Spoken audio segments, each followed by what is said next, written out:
인간은 날 때부터 인간의 휴먼 네이처가 본성 자체가 이런 신적인 요소를 자기가 가지게끔 되어 있는 게 아니냐.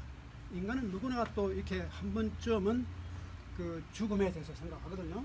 내가 죽고 난 다음엔 어떻게 될까? 또 나는 어디서 왔을까? 뭐 이런 질문을 자꾸 합니다. 그리고 평소 때는 뭐 별로 생각하지 않다가 갑자기 자기 삶의 무슨 크라이시스, 굉장한 무슨 뭐 어떤 결정적인 위기가 올 때는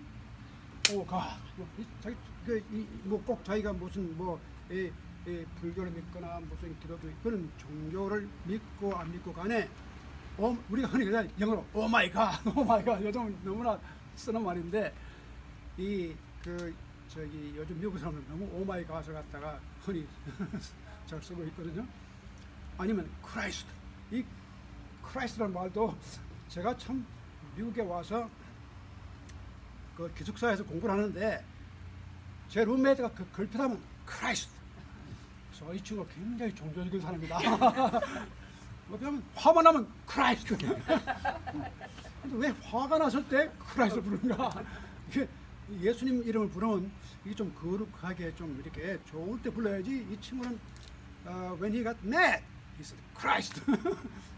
이게 자기가 어떤 문제를 당했을 때 그렇게 하나의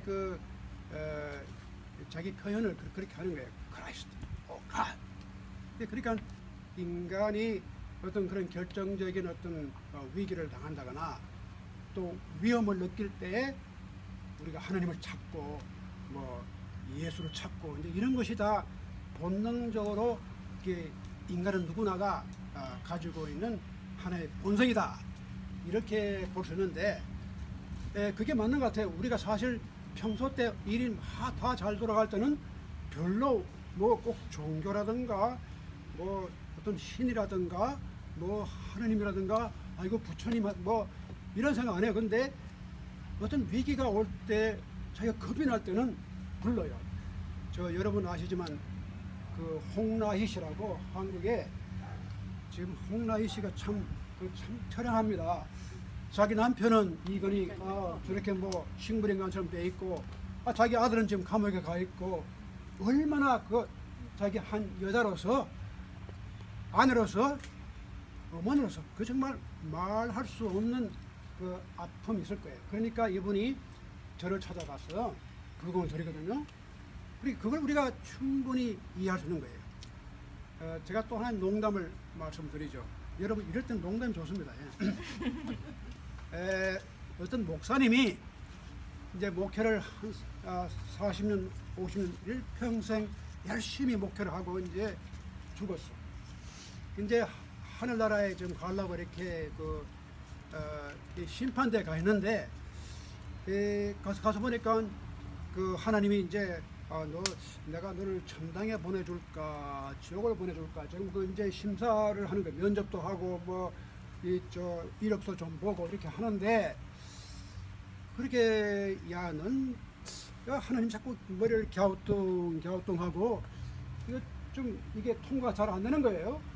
이상하다. 나는 내가 목사인데 당연히 나는 들어가야 되는데 왜 이렇게 나를 이렇게 심사를 철저히 할까? 그러니까 하나님이 너는 안 되겠다 이렇게 부정적인 대답이 나오고 그래서 자기가 이렇게 건너 보니까 저 천당에 누가 앉아 있는데 보니까 택시 기사가 하나 앉아 있는 거예요. 이게 아이고 하나님도 참 너무하다. 나는 당신을 위해서 40년간 설교도 하고 전도도 하고 이렇게 했는데 나는 거기 안 넣어주고 저기 그 택시 기사를 하나 또 앉아 그 뉴욕 시티의 택시로 그래서 이제 불만을 하나님한테 한 거예요. 하나님 너무하십니다. 저는 일평생 당신을 위해서 이렇게 열심히 주일날마다 설교하고 수요일날 또 설교하고 이렇게 했는데 어떻게 저런 수도비 택시 기사를 갖다 앉혀놓고 나를 못 들어오게 하는 이게 말이 됩니까? 이건 unfair. 그러니까 하나님 하시는 말씀이 알았어. 자 보라 말이야. 저 택시 기사는 뉴욕에서 운전할 때 누구든지 그 택시만 타면 다 눈을 감고 하나님이 기도를 하는 거야. 하도 택시를 엄하게 모으니까 어이구 싶어 들어가면 다 기도를 하는 거야. 그런데 너는 설교할 때마다 다 졸아요. 다 졸아. 야, 이게 너는 40년 동안 설교했지만 너희 교인들이 전부 다 잠들게 만들었는데 저 택시 기사는 탔다면 기도하는 거야. 그래 당연히 내가 저놈을 여기다 넣어줄까 마땅히 아니냐. 그 인간이 어떤 자기의 신변에 위기나 위험을 당할 때는 사람이 기도가 나오는 거예요. 또 하느님을 찾게 되는 거예요.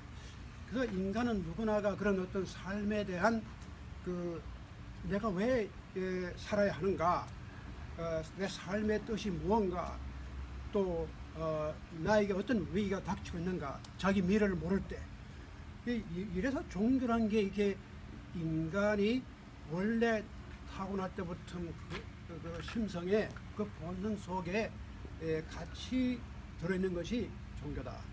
제가 그런 생각하는데, 그렇기 때문에 우리가 구태여 하나님, 특정한 하나님을 믿는 사람도 있고 안 믿는 사람도 있겠지만, 요즘은 그 무신자들이 가지는 종교라는 게 따로 있습니다. 그러니까 우리가 신을 믿지 않는 사람들도 자기 나름대로의 어떤 종교성은 가지고 있다는 거예요.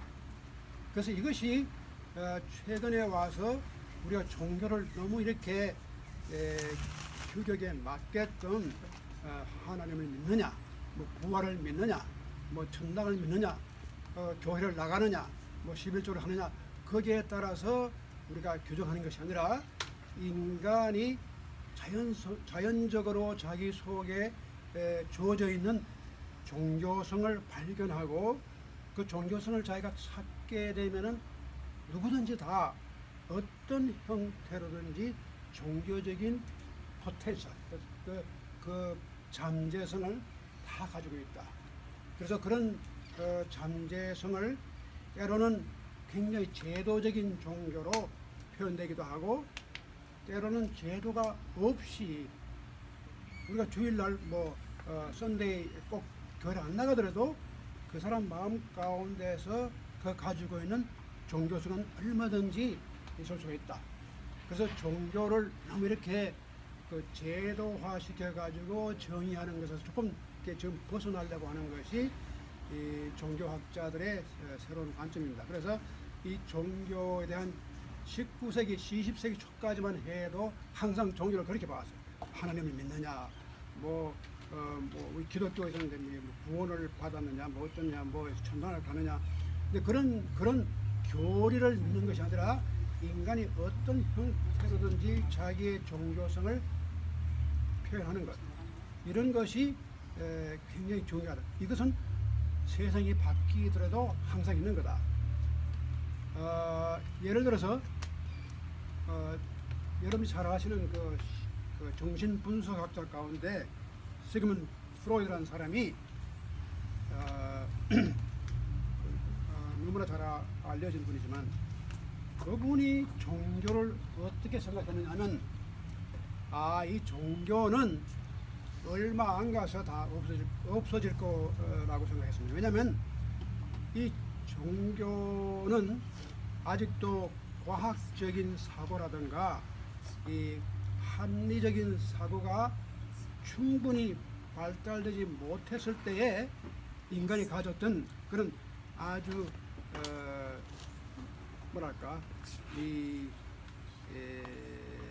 프리미티브, 아주 원시적인 그런 상태에서 그런 종교라는 게 나왔지, 점점 이렇게 그 과학이 발달이 되고 인지가 발달이 되면은 이건 자연히 없어질 것이다. 그리고 종교의 자리에 과학이 차지할 것이다. 그래서 그분이 쓴 책 가운데 하나가 The Future of Religion, 이 종교의 미래, 그리고 그 미래가 결국 과학이 대체할 것이라, 그렇게 이제 예언을 했는데 그 예언대로 되지 않았어요. 아직도 종교가 있거든요. 그런데 많은 그 학자들도 이성과 합리와 과학적인 사고로 우리가 움직이면은 종교는 다 없어진다고 생각했는데 그렇게 되지 않은 건 지금 우리가 얼마든지 볼 수 있습니다. 그래서 우리 이렇게 볼 때 이 종교라는 현상이 굉장히 우리한테는 참 신비스럽고 또 굉장히 많은 의문점을 우리한테 제기해 줍니다. 근데 요즘 과학의 얘기가 나서니까 이 과학과 종교가 어떤 관계가 있는가? 과연 과학이 다 발달하면은 종교가 없어질 것인가? 아니면 종교가 중세같이 과학을 밀어내고 그 과학적인 생각이 그게 다 옳은 게 아니야. 이게 다 교회에서 가르치는 종교적인 진리가 참 진리다. 그래서 갈릴레오 같은 사람이 아주 독실한 그 캐톨릭 신자였습니다. 그러면서 아주 그 과학에 특히 천문학에 관해서 이 천문학이 시조 할아버지 아닙니까? 근데 그러고 이제 결국은 지구가 중심이 아니고 해가 중심이다. 이게 지구가 돈다는 것. 이런 아주 획기적인 게 다 코퍼니쿠스라든가 케플러라든가 이런 사람들의 학설을 받아가지고 이렇게 주장하는데, 그러니까 교회로 봐서는 도저히 이 로마 교황제보다는 롬이 이 세계의 중심이 되어야 돼요. 중심이 되고 이 지구가 중심이 돼야지 이게 하나님께서 우리에게 주신 특별한 권리인데 어떻게 지구가 중심이 안 되고 엉뚱하게 다른 별이나 해가 어떻게 중심이 되느냐. 그러니까 이 천주교의 그 교로서는 도저히 용납이 안 되는 그런 학설을 갈릴레오가 주장하다가 종교 재판까지 받고 그러는데, 결국은 갈릴레오가 양심적으로 자기 고백을 하는 것. 자기가 기독교의 정신이 자기로 하여금 과학을 배우게 했다는 겁니다. 왜냐하면 하나님께서 만물을 창조했고 만물이 하나님의 뜻대로 이루어졌다면 왜 인간이 이 만물을 연구를 못해야 할 이유가 어디에 있느냐. 인간은 마땅히 이 피조물인 이 세계를 우리가 과학적으로 연구하는 것에 대해서는 조금도 교리에 어긋남이 없다. 그래서 중세 때 교회가 완전히 이렇게 과학적인 생각을 봉쇄하고 교회가 말하는 진리만이 진리라고 생각하던 것이 그 후에는 바뀝니다. 그래서 건세가 나오면서 교회의 권위가 무너지거든요. 그래서 이제 그렇게 되면서부터 이제 종교적인 진리는 더 이상 발붙일 곳이 없다. 그렇게 생각했지만 아직도 이 종교가 계속 이 역사 가운데서 사라지지 않고 있다는 사실 자체가 굉장히 우리한테는 흥미있는 사실이고, 또 이 종교의 현상이 자꾸 바뀝니다. 그러니까 우리가 생각했던 종교의 모습이 사라지고 또 다른 종교의 모습이 또 나타나기도 하고. 그런데 제가 그 과학과 이 종교에 대한 걸 조금 하나 더 말씀을 드리고 제가 길게 말씀 안 드리겠습니다. 요즘 우리 한국 신문을 여러분 보시면은 그 박성진이라는 사람이 문재인 대통령이 이 사람을 중소 벤처기업부 무슨 장관 임명을 했는데, 이분이 포항공대의 교수입니다. 과학자거든요. 근데 이제 무슨 문제가 생기느냐. 근데 이분이 창조과학을 한다. 창조과학자다. 이게 문제가 된 거예요. 창조과학이 뭐냐. 한국 신문들이 조금 엉터리가 많아요. 조선일보에 이 창조과학이 사실 미국에서 이 서구에서 나온 건데 한국에서 그걸 우리 한국어로 번역하니까 그 창조과학 건데 크리에이션 사이언스입니다. 근데 이게 지금 그 주로 굉장히 보수적인 이 기독교에서 나온 건데 그 쉽게 말하면 이 하나님이 이 세상을 창조한 것을 증명하기 위해서 성경을 잘 보면 다 나온다. 그래서 구약 성경을 보니까 하나님이 진짜 이 세계를 창조한 것을 우리가 과학적으로 하나하나 증명할 수 있다. 이렇게 이제 주장하는 사람들이 크리에이션 사이언티스트. 그러니까 크리에이션 하는 말과 창조라는 말과 사이언스라는 말을 갖다 붙인 거예요. 근데 한국에서 그걸 이렇게 그냥 창조과학이라고 했으면 좋을 때 거기다 괄호를 치고 영어로 쓰는데 크리에이티브 사이언스라고 이게 창조과학. 그 크리에이티브란 말하고 크리에이션하고 전혀 다른 말입니다. 네, 그런데 약간 그래서 이 창조과학이 지금도 미국 가운데도 굉장히 보수적인 사람들이 좀 그걸 따라가고 특히 과학자들 가운데서 굉장히 보수적인 입장을 고수하는 그런 교파나 그런 기독교 단체에서 이 창조과학이 많이 이렇게 논의되고 있는데 저희 조지 메이슨 대학교도 그런 사람이 안 했었는데 다행히 종교학과는 아닙니다. 이상하게 종교학을 하는 사람들은 그건 말도 아니다. 그런데 과학을 하는 사람들이 자꾸 그걸 들고 나와요. 이게 참 재밌어요. 종교를 연구한 사람들은 사실은 거꾸로 돼요.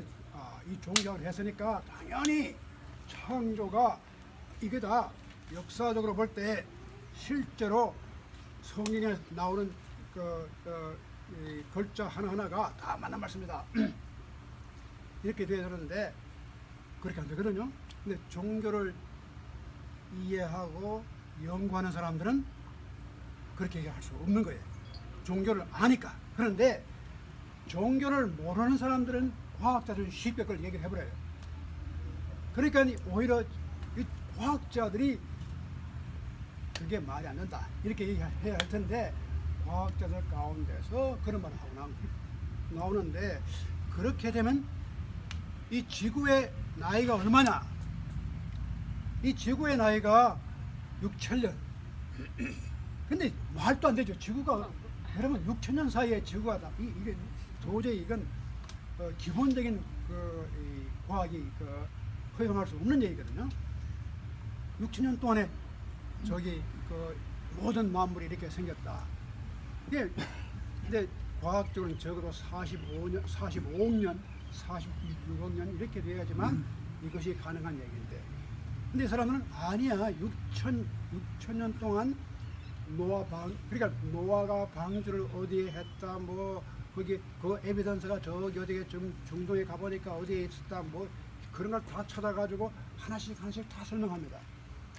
근데 이게 대학을 졸업하고 박사학위를 받고 이런 사람들이 많이 따라가요. 이게. 근데 이제 그게 지금 문제가 된 거예요. 한국에서 문제가 돼가지고 이런 사람이 장관이 될 수 있겠느냐. 물론 다른 개인적인 문제도 있겠지만 제일 먼저 이게 이제 크리에이션 사이언티스트, 창조과학을 이분이 그게 무슨 이상가 그래요.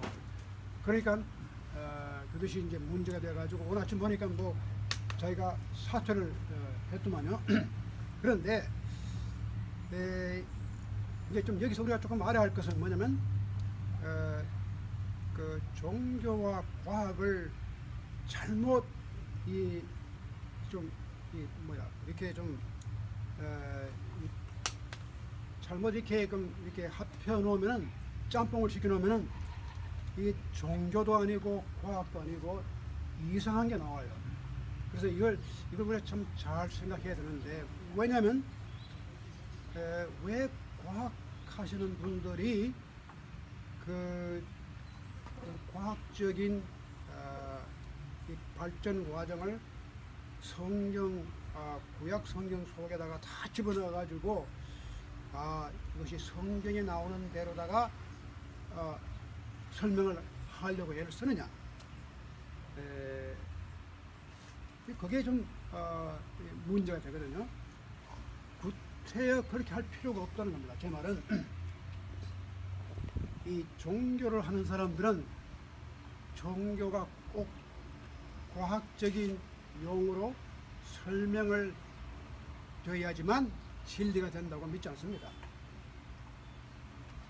과학적인 진리는 과학적인 과정을 통해서 설명을 해야 되는 것이고, 종교적인 진리는 반드시 과학적인 과정을 통하지 않더라도 그 나름대로의 종교적인 특별한 차원이 있는 거예요.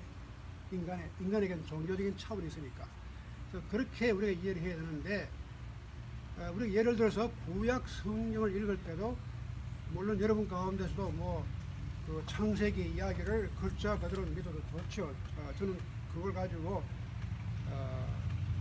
제가 옳다 그러다 지금 이 자리에서 이렇게 말씀드리고 싶지는 않지만, 한 가지 중요한 것은 설령 구약 성서에 나오는 이 창조 이야기가 역사적으로 실제로 과학적으로 증명이 안 된다고 하더라도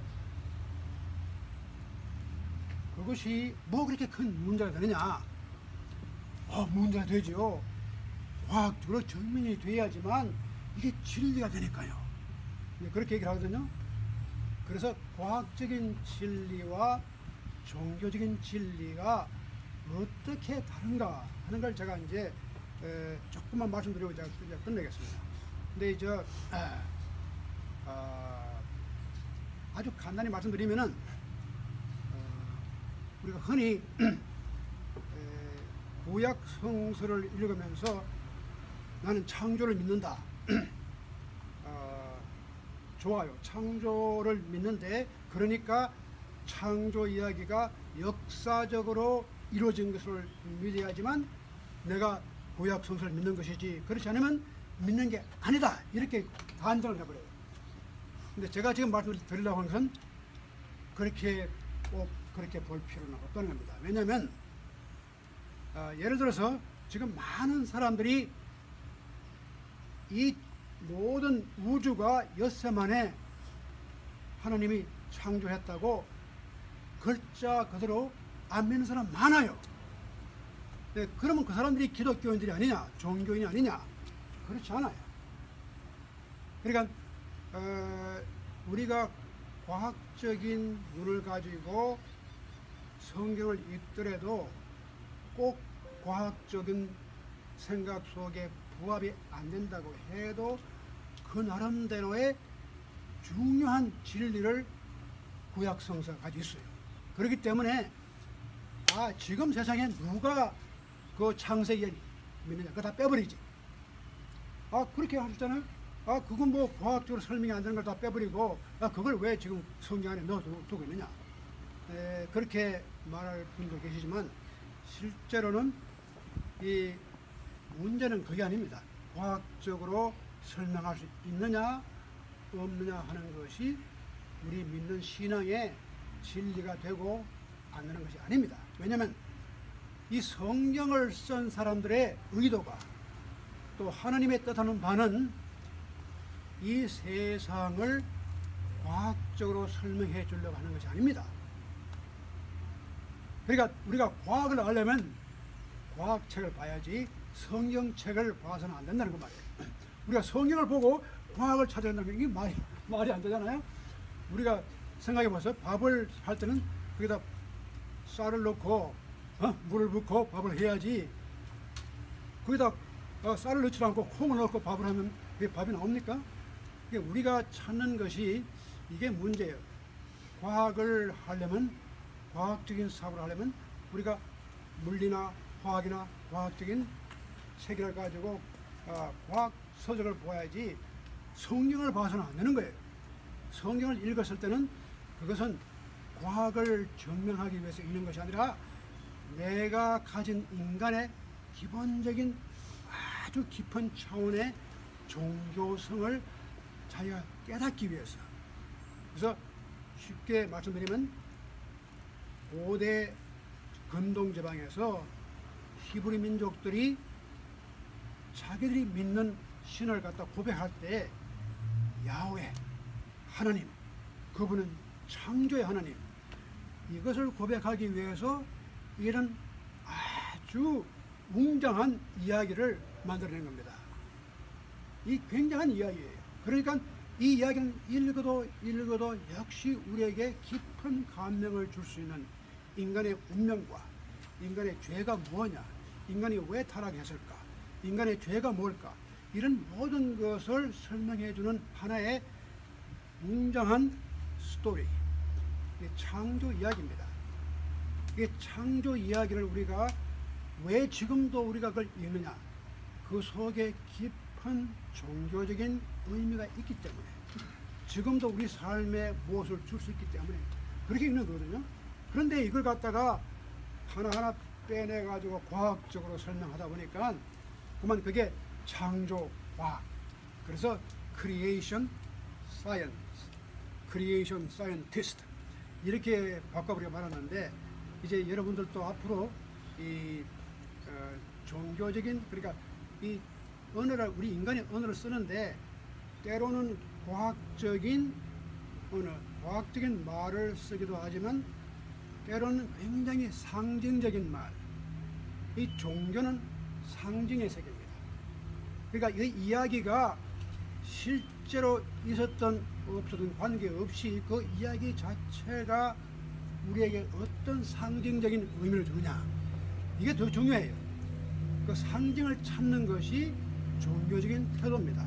그렇기 때문에 우리가 지구가 뭐 5천년, 6천년 동안에 뭐 이루어졌다, 아니다, 그걸 가지고 생각하는 게 아니고, 그 나오는 크리에이션 미트, 창조 신화, 창조 설화가 얼마만큼 이게 장엄하고 우리에게 깊은 의미를 주느냐.